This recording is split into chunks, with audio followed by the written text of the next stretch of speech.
대표님 같은 경우는 IMF 때부터 쭉 이제 시장을 봐오셨고 또 그 안에 있으셨잖아요. 당시와 비교했을 때 2023년 어떻게 될 거라고 보시나요? 어느 시기이건 강세론자와 약세론자가 공존을 하고요. 특히나 지금은 금리가 제로금리에서 지금 4%까지 또 이번 주에 이제 예상대로 금리 인상이 된다면 4.5%까지 미국 금리가 올라가는 굉장히 몇 년 만에, 거의 한 15년 만에 처음이기 때문에, 이런 시점일수록 더욱더 약세론자들도 많이 나타나고, 또는 반대로, 야, 그래도 올라가라고, 강세론자도 당연히 있는 거죠. 안 그러면 거래가 안 되죠. 제가 많이 드리는 말인데, 주식이 거래가 된다는 얘기는 그 가격에서 올라간다고 믿는 사람도 있고, 떨어진다고 믿는 사람도 있거든요. 저 같은 경우는 그러면 2023년이 약세론자들이 말하는 것처럼 굉장히 큰 경제 위기가 오거나, 지금보다 더, 예를 들어 거래소 지수가 지금 겨우 한 2,400 왔다 갔다 하는데, 다시 전저점이 2,130을 깨고 2,000, 1,900을 갈 거냐라고 물어본다면, 저는 그 정도는 아니다라고 답을 하거든요. 일단 체감적으로 느끼기에, 요즘 굉장히 시청률이 높은 재벌집 막내 아들을 보면, 그 과거의 시기들이 되게 많이 나오거든요. 네. IMF 시기에 우리나라의 대기업들이 막 부도가 나고, 그리고 또 그 이후에 9.11 테러도 보니까 맞아요. 나오더라고요. 그래서 되게 자세히 나오는데, 그 시기를 겪은 분들은 알 거예요. 지금과 IMF 시대를 비교한다는 게 얼마나 모순인지. 그 당시에는 수많은 회사들이 쓰러져 나갔고, 또 그 회사를 다니던 근로자들이 실직 상태로 몰리는 그런 되게 국가적으로도 힘들었던 시기죠. 근데 지금 사실 보면은 어찌 보면은 그때랑 비교가 안 되는 것 자체가 우리가 알고 있는 기업 중에 도산을 했다라고 나오는 기업도 없는 거고, 물론 미국 같은 경우는 지금 코인 거래소 정도가 좀 약간 부실화가 됐죠. 근데 그 정도 말고는 예를 들어 또 IMF 이후에 또 하나의 경제 위기라고 할 수 있는 게 미국발 금융위기였죠. 네네. 미국발 금융위기를 봐도 미국의 굴지 금융그룹들이 도산을 했던 시기였거든요. 그러네. 그리고 IMF나 미국발 금융위기들은 지금 다 영화화가 됐죠. 수많은 영화들이 그 시기를 배경으로 하고 있단 말이에요.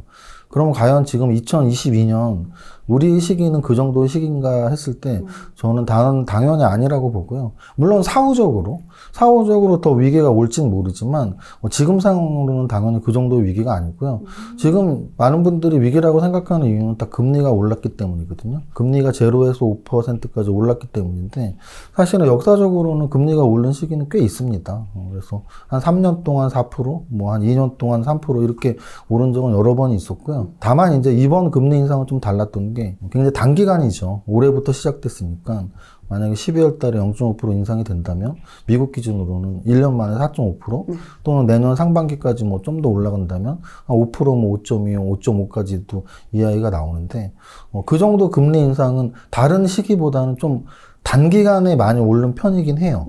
하지만 과거의 금리 인상 시기와 빗대어 봤을 때 과거에도 금리 인상 시기라고 해서 경제 위기가 무조건 오거나 그러지 않았거든요. 그래서 결국은 지금 금리 인상 때문에 경제 위기가 온다라는 거는 과거의 경험으로 보거나 여러 가지로 봤을 때 좀 지나친 예측이라고 저는 생각하고요. 그런 관점에서는 오히려 반대로 연착륙 가능성도 있고 오히려 바닥을 치는 시기가 가까워지고 있다라는 생각도 듭니다.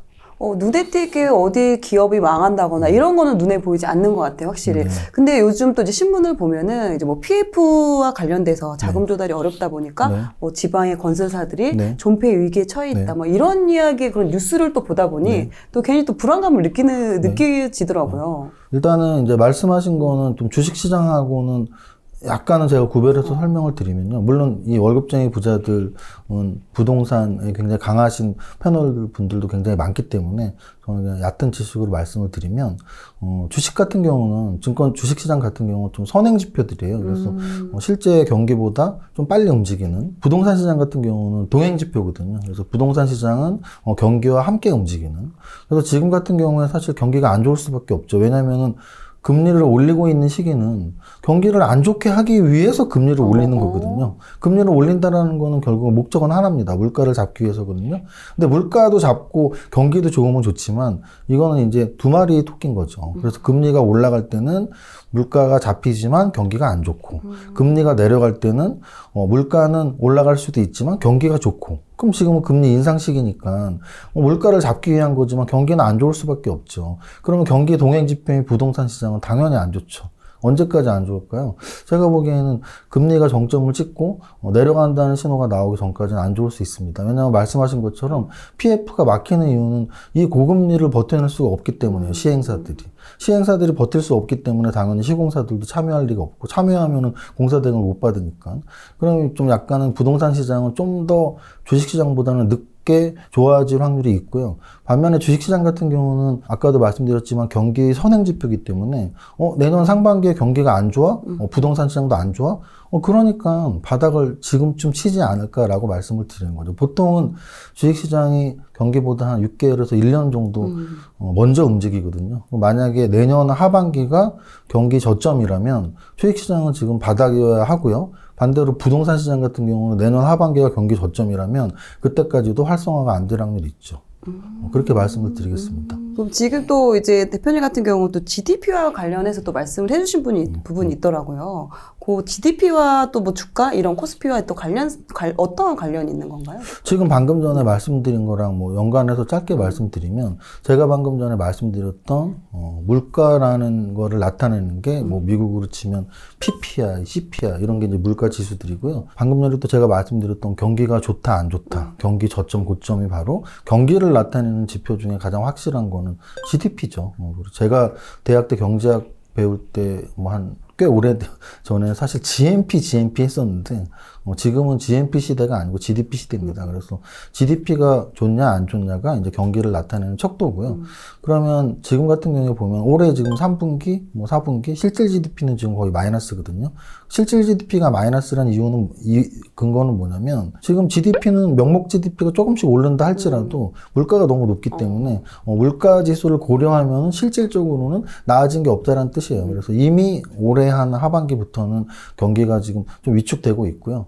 내년 상반기까지도 이게 이어질 가능성이 있습니다. 그래서 아까도 말씀드렸지만 그러면 지금 하반기 또는 내년 상반기도 GDP가 계속 내려가면 주가도 계속 내려가야 되는 거 아니냐? 그게 아니라고요. 무슨 뜻이냐면 1년 먼저 움직여야 되기 때문에 계속 떨어지고 있는 거는 이미 반영이 되어 있고 언제 저점을 찍을지냐인데 그것은 금리 인상이 언제쯤 멈추느냐? 그리고 또 하나는 물가가 제대로 잡힐 것이냐인데 이번 주에 CPI가 예정되어 있지만 그래도 여름에 비해서 지금 좀 CPI가 잡히고 있는 수치들이 나오고 있고 마찬가지로 제가 보기에 러시아 전쟁도 좀 중요한 역할을 할 것 같은데 이제 내년이면 1년이 다 됐기 때문에 러시아 전쟁이 뭐 2년, 3년, 100년 전쟁까지 가지 않는다면 내년 상반기에 좀 휴전의 기미가 보이는 순간이 제가 보기에는 경기 바닥 그리고 경기 바닥 이전에 주가 바닥은 이루어지지 않을까 생각을 합니다. 그러면 코스피가 내년 정도는 그러면 반등을 기대해봐도 된다. 사실은 엄밀히 말하면 좀 더 빠르게 반등을 기대한다면 이미 바닥을 찍었을지도 모르는 거죠. 그 이유는 뭐냐면 바닥이라는 건 사실은 지나봐야 알거든요. 그러면 지금은 전저점이 과연 지나고서도 바닥이라면 전저점을 깨지 않는다면 바닥은 이미 지난 거죠. 그럼 전저점이 언제였냐면 9월 말이었습니다. 9월 말이 2143이었고요. 지금 12월 중순이 다 됐는데 2400 왔다 갔다 2370 오늘 마감 지수가 그러면은 아까도 말씀드렸지만 바닥이라는 건 전저점이 안 깨지고 그 위에 계속 형성되어 있다면 그 전저점이 바닥인 거거든요. 그러면 지금 12월 또는 내년 1월, 2월, 3월까지도 2143을 찍지 않는다면 이미 바닥은 형성되어 있는 거죠. 근데 만약에 그게 바닥이 아니라면 적어도 뭐 내년 1월, 2월 상반기에 2143을 깨고 내려가겠죠. 내려가서 2000에서 형성되던 1900에서 형성되던 그게 또 새로운 바닥일 수 있겠죠. 그래서 둘 중에 어느 게 확률이 높냐의 계산을 주식 투자자라면 계속 해야 되는데 저는 늘 그런 생각을 합니다. 바닥은 지나야 하는 거고 그리고 그 지나야 하는 거의 확률이 높아지려면 기간이 길어지고 높이가 높아져야 되는데요. 자, 보시면은 올해 들어서 1월 달에 폭락 한번 했었고요. 네. 6월 달에 폭락 한번 했었고 9월 달에 폭락 한번 했었죠.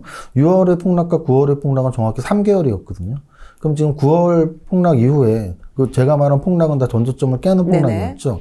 그럼 만약에 9월 폭락의 저점 2134를 깬다면 이 속도였다면 한 12월쯤에 깼어야 되는데 지금 꽤 높은 위치, 2137이라는 높은 위치에 있고요. 이게 만약에 12월 말 내년 1월, 2월까지도 뭐 2130, 2300, 400, 500 요 정도에서 버틴다면 제가 보기에는 이미 바닥은 지나갔을 수도 있다라고 말씀드리고, 그렇게 따진다면 바닥이 9월이었어? 그 가능성도 있죠. 아까 제가 뭐라 그랬죠? 1년 정도 먼저 움직인다 그랬죠. 그럼 우리 경기 바닥 예측이 내년 하반기라면, 내년 하반기가 경기 바닥이라면 올해 하반기인 9월이 주식 바닥이었을 수도 있죠. 제로에서 0.25, 0.5, 그 다음부터 0.75, 0.75, 0.75를 올렸었고요. 이번 12월은 거의 80% 확률로 0.5거든요. 네.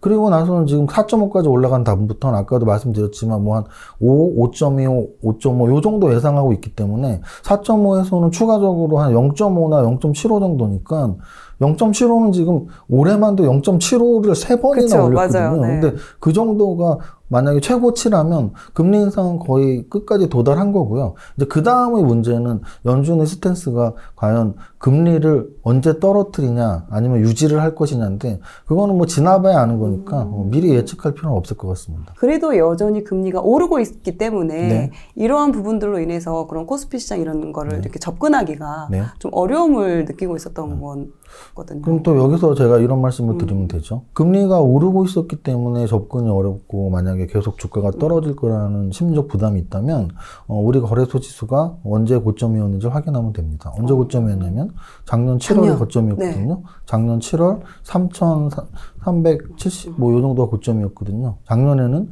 금리가 1%도 오르지 않았어요.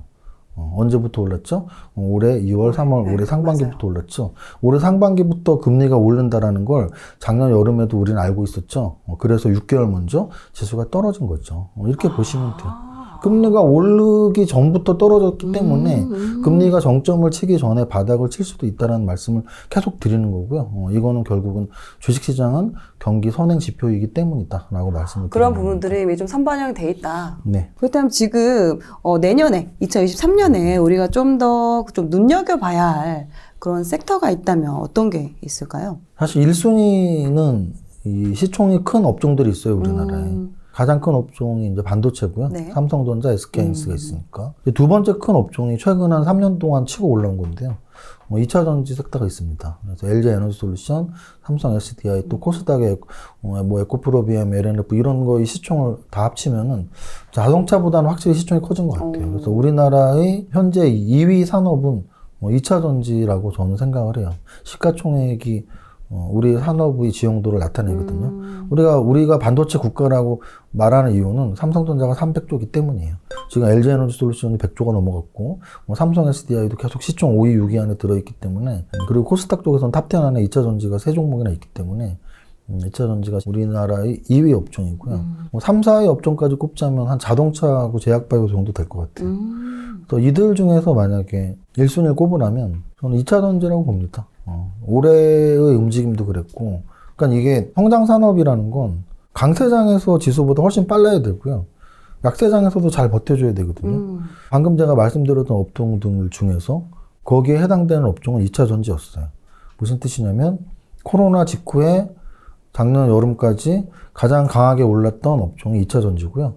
또 작년 여름부터 지금까지 하락장에서도 가장 잘 버틴 애들이 2차 전지예요. 그래서 2차 전지 업종을 거의 뭐 탑픽 테마로 내년에도. 또 하나 이유는 뭐 차트적으로만 그런 게 아니고 우리가 실질적으로 성장 산업이라는 건 그 기업의 제품이나 서비스가 계속 소비가 늘어나야지 그렇죠. 성장 산업이거든요. 네네. 그러면은 전기차 타시나요? 전기차요? 네. 아니요. 안 타시잖아요. 저도 안 타거든요. 2명이 안 타죠. 앞으로 20, 30년 후면 우리 2명이 모두 타게 될 거거든요. 그러면 당연히 성장산업이죠. 그래서 2차 전지의 그 성장성은 아직 많이 남았다고 보고요. 우리 주변의 절반 이상이 전기차를 탈 때까지는 계속 성장한다고 보고요.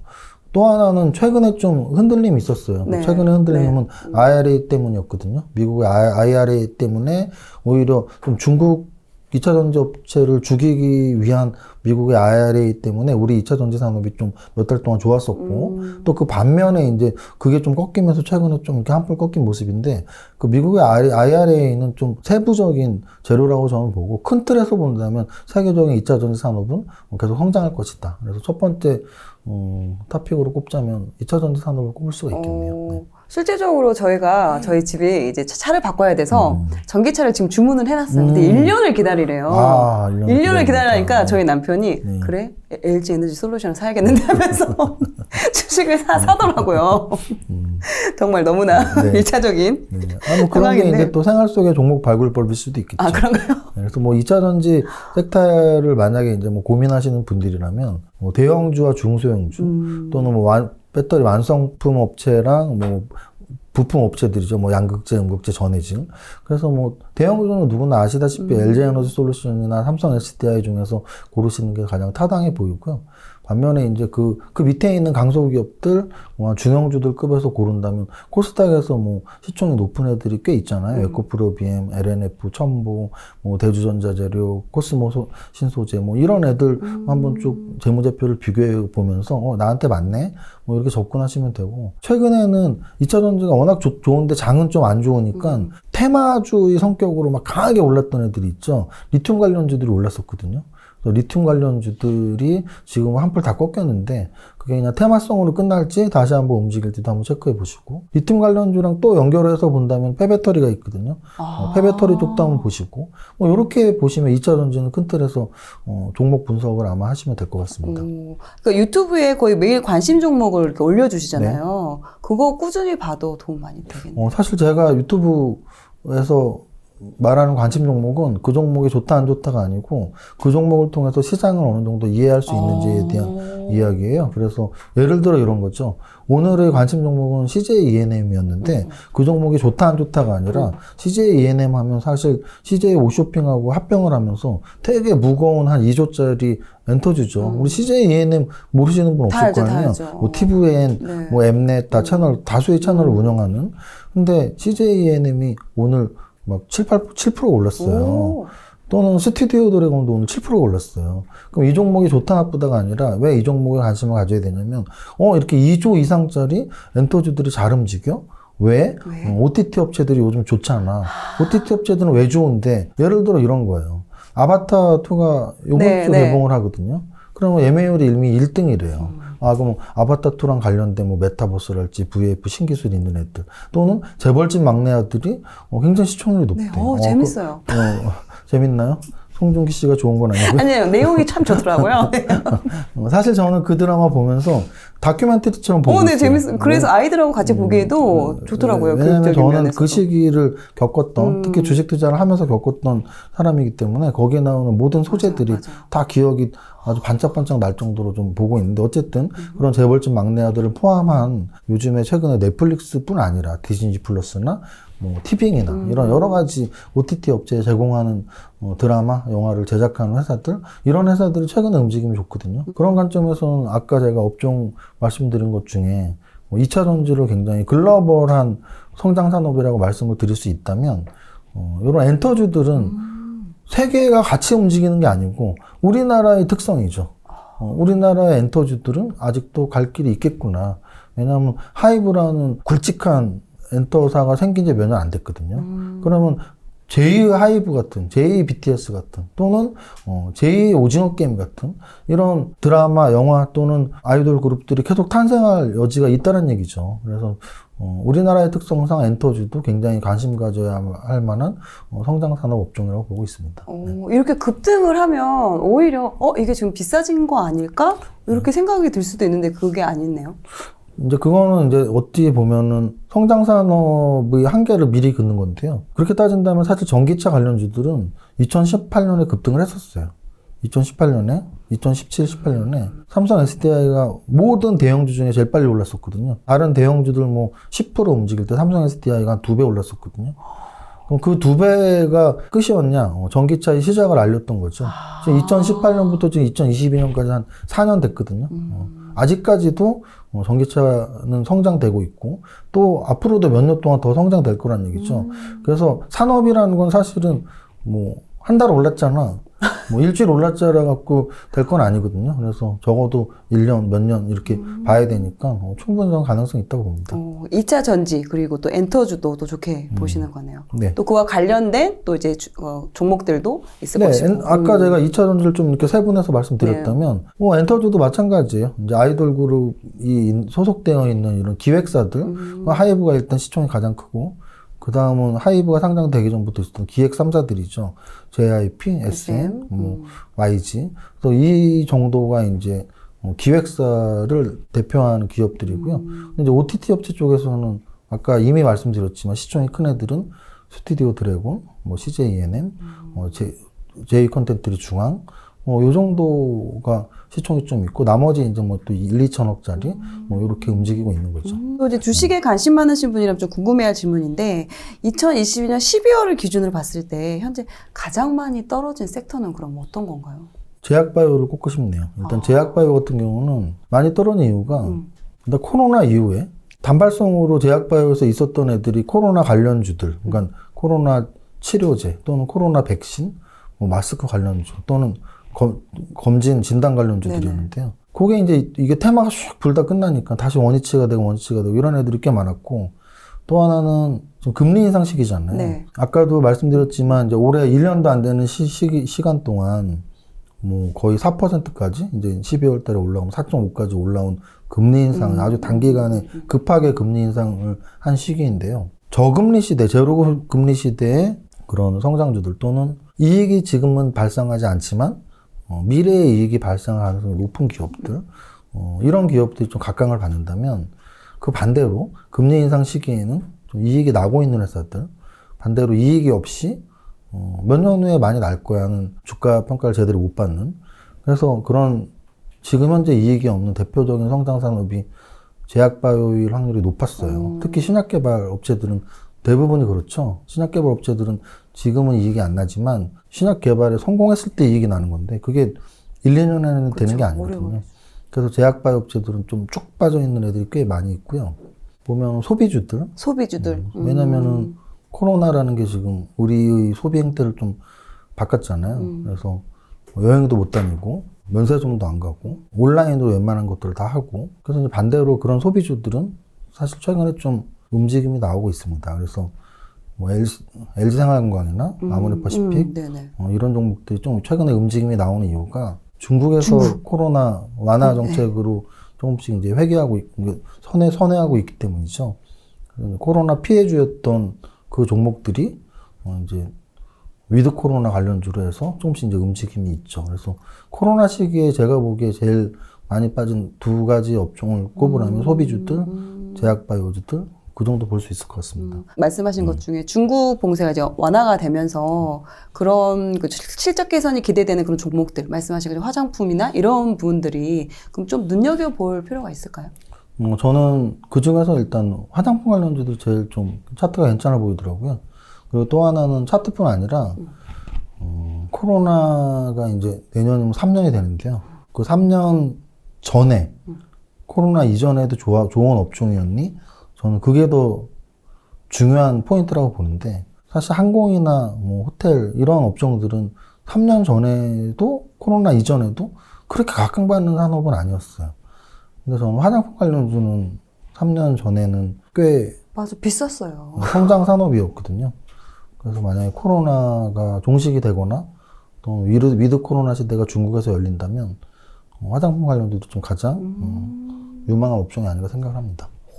주식 시장에서 힘들 때 좀 철학적으로 접근해서 좀 믿음을 가지실 필요가 있어요. 어떤 철학이냐면, 시장의 지수 상승률은 은행 금리보다는 무조건 더 많이 준다라는 믿음을 가질 필요가 있어요. 그렇지 않다면 주식시장은 남아있지 않습니다. 왜? 더 위험하잖아요. 누구나 알다시피 은행보다 주식시장이 위험하기 때문에 고위험 자산은 무조건 이익이 높아야 돼요. 당연히 높은 이익을 주고 있습니다, 지금. 그럼 여러분들은 그렇게 생각하겠죠? 야, 최근 1년 동안 30%나 뺏어갔잖아. 그 이전 1년 동안 2배 이상 줬잖아요. 그게 무슨 뜻이냐면, 누적의 개념으로 계속 생각하면, 3년, 5년, 10년, 누적의 개념으로 생각하면 은행보다 훨씬 큰 이익을 주고 있는데, 짧게 기간의 개념으로 자르면 뺏어갈 때도 있고 더 줄 때도 있죠. 그럼 우리 어떻게 하면 돼요? 그 시기를 모른다면. 뺏어가는 시기가 언젠지, 더 주는 시기가 언젠지 모른다면 어떻게 해야 돼요? 계속 주식시장에 남아있으면 됩니다. 남아있으면 적어도 시장 수익률만 추구해도 은행이 저보다 더 많이 받고요. 아까 제가 말했던 포트에 100종목을 갖고 있거나 또는 삼성전자가 포트의 절반 이상 있더라도 은행이자보다 당연히 더 많이 받습니다. 그리고 시장 수익률보다 더 받고 싶으면 어떻게 하면 될까요? 시장 평균치보다 더 많이 오르는 종목을 사면 되겠죠? 그건 뭐가 어떻게 해야지 가능할까요? 내가 그 평균값 이상의 사람이 되면 돼요. 아까 말씀드렸던 50%보다 좀 높은 40%, 45%, 30%에 들면 시장 평균 수익률보다 더 높은 수익률을 낼 수 있는 투자가가 될 수 있습니다. 그래서 약세장에도 이 두 가지 철학적으로 은행금리보다 더 줘. 그리고 나는 시장 수익률보다 더 낼 수 있는 투자자야. 이 두 가지 믿고 하시면 좋은 결과가 있지 않을까 생각하네요.